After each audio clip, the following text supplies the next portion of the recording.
നോക്കൂ, ഇന്ന് നമുക്കൊരു ചരിത്രത്തിലേക്കൊന്ന് തിരിഞ്ഞു നോക്കാം. ഒരു യുദ്ധത്തിന്റെ ചരിത്രത്തിലേക്ക്,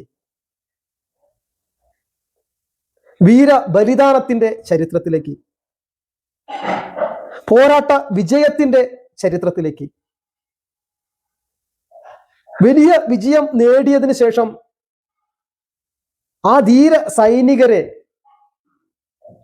പുല്ലുപോലെ കണക്കാക്കിക്കൊണ്ട് ഭരണാധികാരികൾ ജയിച്ച യുദ്ധത്തെ തോറ്റതാക്കി മാറ്റിയ ഒരു ചരിത്രത്തിലേക്ക്, ഇന്ത്യയുടെ ചരിത്രത്തിലേക്ക്, ഇന്ദിരയുടെ ചരിത്രത്തിലേക്ക്, സിംല കരാറിന്റെ ചരിത്രത്തിലേക്ക്, ഒരു ചതിയുടെ കഥയിലേക്ക് നമുക്കൊന്ന് തിരിഞ്ഞു നടക്കാം. നമസ്കാരം. ഒരു രാജ്യം അതിൻ്റെ ഒട്ടേറെ സൈനികരെ ബലി കൊടുത്തുകൊണ്ടൊരു യുദ്ധം വിജയിക്കുക, ആ യുദ്ധം വിജയിച്ചതിന് ശേഷം എതിർ രാജ്യം, ആ രാജ്യവുമായി പിന്നീട് ഒരു ഉഭയകക്ഷി ചർച്ച ഉണ്ടാവുക, ആ ഉഭയകക്ഷി ചർച്ചയിൽ ജയിച്ച രാജ്യം പരാജയപ്പെടുന്ന തരത്തിലുള്ള നിബന്ധനകളോടുകൂടി ഒരു കരാർ നിലവിൽ വരിക, അത്തരമൊരു സംഭവം ഉണ്ടായിട്ടുണ്ട്. അത് മറ്റെവിടെയുമല്ല, നമ്മുടെ ഇന്ത്യയിലാണ്. ഇന്ത്യയാണ് വിജയിച്ചിട്ടും പരാജയപ്പെട്ട, നയതന്ത്ര പരാജയം കാരണം നഷ്ടങ്ങൾ സംഭവിച്ച ഒരു രാജ്യം. ഞാൻ പറഞ്ഞു വരുന്നത് 1971 യുദ്ധമാണ്. ആ യുദ്ധത്തിന് ശേഷം ഉണ്ടായ 72 ജൂലൈ 2-ാം തീയതി ഈ 3-ാം തീയതി പുലർച്ചെ ഒപ്പുവെച്ച, 2-ാം തീയതി ചർച്ച തുടങ്ങി 3-ാം തീയതി പുലർച്ചെ ഒപ്പുവെച്ച സിംല കരാറിനെ സംബന്ധിച്ചാണ്.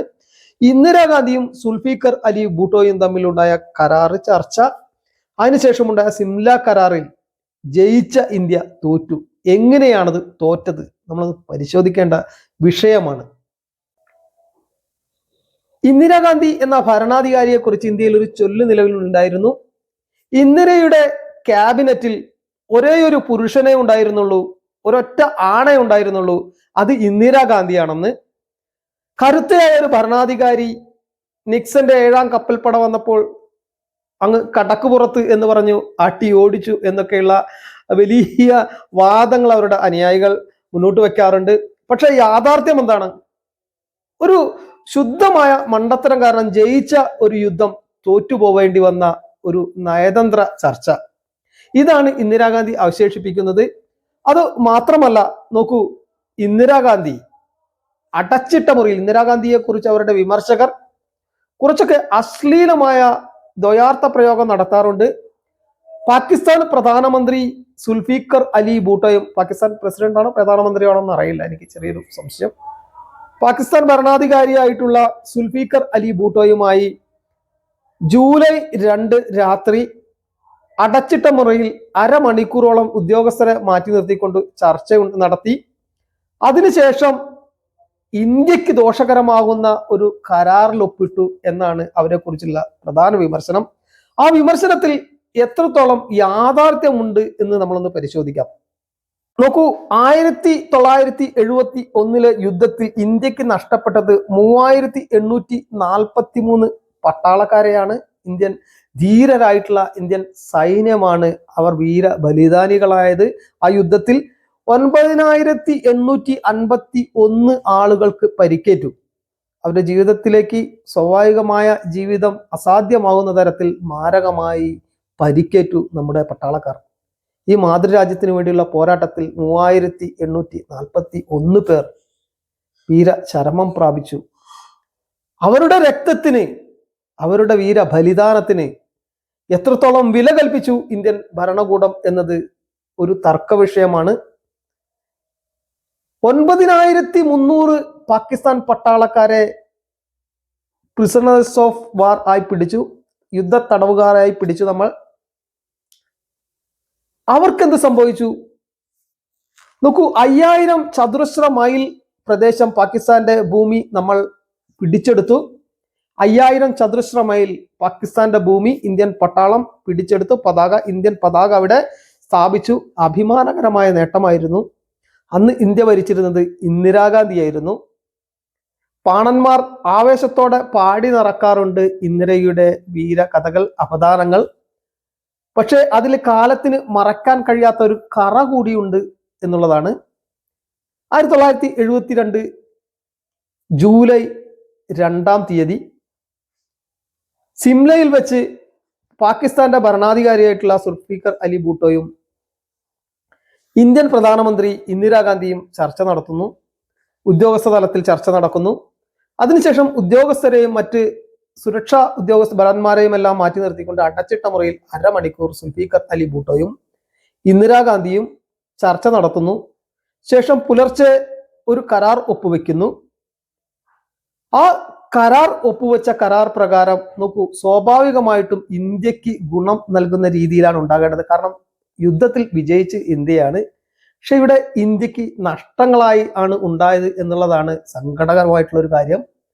ഒന്നാമത്, ഈ ഒരു ഉപാധികളുമില്ലാതെ 9300 പട്ടാളക്കാരെ ഇന്ത്യക്ക് വിട്ടുകൊടുക്കേണ്ടി വന്നു. പാകിസ്ഥാൻ പട്ടാളക്കാരെ ഇന്ത്യ പിടിച്ചെടുത്ത 5000 ചതുരശ്ര മൈൽ ഭൂമി അതും തിരിച്ചു കൊടുത്തു. ഇന്ത്യൻ ഭാഗത്ത് നിന്ന് എന്താണ് നേട്ടം എന്ന് ചോദിച്ചപ്പോൾ ലൈൻ ഓഫ് കൺട്രോൾ സ്ഥിരം അന്താരാഷ്ട്ര അതിർത്തിയായി പരിഗണിക്കാമെന്നുള്ള ഉറപ്പ് കരാറിലുണ്ട് എന്നാണ് പറഞ്ഞത്. പക്ഷെ ആ കരാറിൽ അത്തരമൊരു പരാമർശം പോലും ഉണ്ടായില്ല എന്നുള്ളതാണ്. ഇന്ദിരാഗാന്ധിയുടെയും അന്നത്തെ ഭരണാധികാരികളുടെയും വാദം ലൈൻ ഓഫ് കൺട്രോൾ സ്ഥിരം അന്താരാഷ്ട്ര അതിർത്തിയായി പരിഗണിക്കാൻ അല്ലെങ്കിൽ അംഗീകരിക്കാൻ പാകിസ്ഥാൻ തയ്യാറായി എന്നുള്ളതാണ്. അങ്ങനെ ഒന്ന് ഇല്ല എന്ന് സുൽഫിക്കർ അലി ഭൂട്ടോ പിന്നെ പറഞ്ഞു. ആ കരാറിൽ അതിന്റെ വിശദാംശങ്ങൾ ഇല്ലായിരുന്നു. ആ കരാറിന്റെ മൊത്തം രേഖകൾ പരിശോധിക്കുമ്പോൾ അത്തരം കരാറില്ലായിരുന്നു. അപ്പോൾ ഇന്ത്യ അവിടെ കള്ളം പറഞ്ഞു. ഇന്ത്യയുടെ പൊതുസമൂഹത്തോട് ഇന്ദിരാഗാന്ധി കള്ളം പറഞ്ഞു എന്നുള്ളതാണ്. നോക്കൂ, ഈ ഏതൊരു രാജ്യവും വിജയിക്കുന്ന യുദ്ധത്തിൽ അവർക്ക് നേട്ടങ്ങളാണ് ഉണ്ടാകുക, ഇന്ത്യക്ക് നഷ്ടങ്ങൾ മാത്രമാണ്. ഒരു കാരണവുമില്ലാതെ ഇന്ത്യയുടെ 3841 പട്ടാളക്കാരെ കുരുതി കൊടുത്തു. നമ്മൾ തോൽപ്പിച്ച രാഷ്ട്രത്തിന് കീഴടങ്ങി സുൽഫിക്കർ അലി ഭൂട്ടോയ്ക്ക് വഴങ്ങിക്കൊടുക്കേണ്ടി വന്നു ഇന്ദിരാഗാന്ധി. അടച്ചിട്ട മുറിയിൽ സുരക്ഷാ ഉദ്യോഗസ്ഥരെയും മറ്റ് നയതന്ത്ര ഉദ്യോഗസ്ഥരെയും മാറ്റി നിർത്തിക്കൊണ്ട് നടത്തിയ ചർച്ചയിൽ സുൽഫിക്കർ അലി ഭൂട്ടോയ്ക്ക് വഴങ്ങിക്കൊടുക്കേണ്ടി വന്നു ഇന്ദിരാഗാന്ധി. ഇന്ത്യക്ക് ആ കരാറിൽ നഷ്ടങ്ങൾ മാത്രമാണ്. വിജയിച്ച യുദ്ധം, പരാജയപ്പെട്ട നയതന്ത്രം, പരാജയപ്പെട്ട ഭരണം, പരാജയപ്പെട്ട ഭരണാധികാരി, വിജയിച്ച പട്ടാളക്കാർ, വിജയിച്ച സൈന്യം, ആ സൈന്യത്തെ പോലും ദുഃഖത്തിലാഴ്ത്തിക്കൊണ്ട് ഇന്ത്യ ഒരു തോറ്റ രാജ്യത്തെ പോലെ പാകിസ്ഥാന് കരാറിൽ വഴങ്ങിക്കൊടുക്കേണ്ട ഒരു ഗതികേടുണ്ടായി. ഇന്ത്യക്ക് സിംല കരാറിൽ നേട്ടങ്ങൾ എന്താണ് എന്ന് ചോദിക്കുമ്പോൾ അത് കൈ കാണിച്ചുകൊണ്ട് ഇതാണ് ആ രേഖ എന്ന് പറയേണ്ട അവസ്ഥയാണ്. ഇന്ത്യക്ക് സിംല കരാർ പ്രകാരം ഒരു ഗുണവും ഉണ്ടായിട്ടില്ല എന്നുള്ളതാണ്. ഇന്ദിരാഗാന്ധി ഉരുക്കു വനിത, ഇന്ത്യയാണ് ഇന്ദിരയാണ് ഇന്ത്യ എന്നെല്ലാം പാണന്മാർ പാടി നടന്നു. പക്ഷെ ഇന്ത്യയെ സമർത്ഥമായി വഞ്ചിക്കാൻ അവർക്ക് കഴിഞ്ഞു. എന്തുകൊണ്ടാണ് അവർ അങ്ങനെ ചെയ്തത് എന്നുള്ളത് ഇന്നും ചോദ്യചിഹ്നമാണ്. സുൽഫിക്കർ അലി ഭൂട്ടോയ്ക്ക് എന്തിനാണ് വഴങ്ങിക്കൊടുത്തത് ഇന്ദിരാഗാന്ധി എന്നുള്ളത് ഇന്നും രഹസ്യമായി തന്നെ നിലനിൽക്കുന്നു. കാലത്തിന് മായ്ക്കാൻ കഴിയാത്ത കറയായി അവരുടെ ജീവിതത്തിൽ സിംല കരാറും 1971 യുദ്ധത്തിന് ശേഷമുണ്ടായ സംഭവവികാസങ്ങളും വികാസങ്ങളും നിൽക്കുന്നു. നഷ്ടം നമുക്കും നമ്മുടെ രാജ്യത്തിനും മാത്രമാണ്. എന്തായാലും മറ്റൊരു വീഡിയോയുമായി വരുന്നത് വരെ കാത്തിരിക്കുക. Stay tune. നന്ദി, നമസ്കാരം.